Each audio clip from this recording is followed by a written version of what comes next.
வாக்குத்தத்தம் என்னைக்குமே வாக்குத்தத்தம் என்பது நிபந்தனையோடு கூடியது இருந்தால்தான் அது கர்த்தருடைய வாக்குத்தத்தம். நீ இப்படி செய்தால் இப்படி செய்வேன், நீ இப்படி நடந்தால் இப்படி உன்னை நடத்துவேன், நீ இப்படி இருந்தால் நானும் இப்படி இருப்பேன். அப்படிதானே இருக்கு. உத்தமனுக்கு உத்தமன், புனிதனுக்கு புனிதன், மாறுபாடு உள்ளவனுக்கு இல்ல. நீ மாறுபாடா இருந்தாலும் நீ மாறுபாடா இருந்தா இது யாருடைய வாழ்க்கையில பலித்தது தெரியுமா? பிள்ளையாமுடைய வாழ்க்கையில பலித்தது. நீ கர்த்தருடைய சத்தத்துக்கு கேட்டுட்டும் இருத்து கடினப்படுத்தி போனினா அவர் உனக்கு எதிரியாக புறப்பட்டு வந்தார். வாக்குத்தத்தங்கள வரல, எதிரியாக வருகிறார். காரணம் என்னன்னா, கர்த்தருடைய வார்த்தையை ஏற்கனவே சொல்லியாச்சு, ஏற்கனவே பேசியாச்சு. இன்று கர்த்தர் என்ன பேசுவார்? ஒரு இடம் பேசுறத திருத்த மாட்டாரு. அவருடைய திருத்தங்களோ பிழைகளோ அவருடைய ஏட்டில் கிடையவே கிடையாது.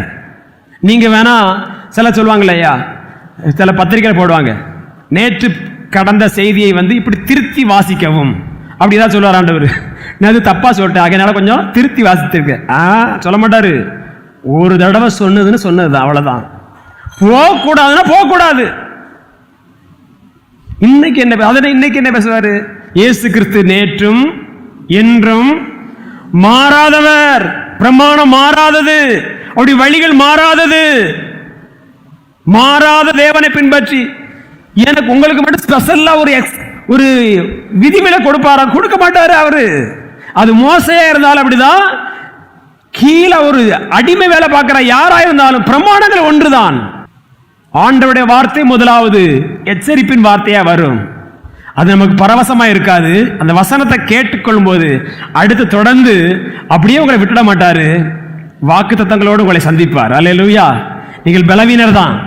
மீதியானியரை முறியடிக்க உங்களுக்கு வல்லமை கிடையாது. நீங்களே கிதியோனாலே பயந்தவன் தான். ஆனால் என்னைக்கு அந்த வார்த்தை வருகிறதோ அன்று முதல் அவன் பலசாலியாய் மாறுகிறான். அல்லேலூயா. அவருடைய வார்த்தை வரும்போது பலவீனமானதும் பலமடையும்.